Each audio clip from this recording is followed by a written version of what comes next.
Yung haircut, ma'am, mga more or less, gano'n ka-exit? Mga ganito? Oo, mga ganyan. Tapos magbabangs ba tayo? Hindi. Meron, Konti pero lang po. hanggang, oo.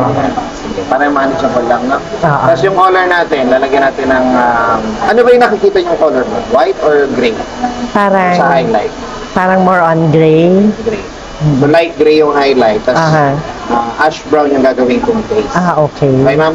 Okay. Sige po. Okay, bahala ka na. Sige, sige. Thank you. Pa-ready ko lang, ma'am, ha? Mm-mm. Sige, wait lang po. Pa-protector na. Play lang. Okay ba, ma'am? Hindi ba? Ganda, oh. Ngayon, ma'am, ang maintenance nito toner. So, pang-refresh po yun ng color. So, gaano ka ba kadalas magpa-roots? Taga dito ka lang ba? Hindi man. Walang parang. Or yun. So, balik mo lang dito, i-refresh lang po yun. Hindi na po ganun katagal. Ha? Tapos, again, ulitin ko lang, ma'am, lagaan mo ng fora. Kasi mataas yung nutrient content nun. Enough siya para ma-protect yung hair natin. Ha? Sige. Thank you so much. Thank you, ma'am. Pag-gets na kayo. Salamat po. Ingat po. Bye-bye, ma'am.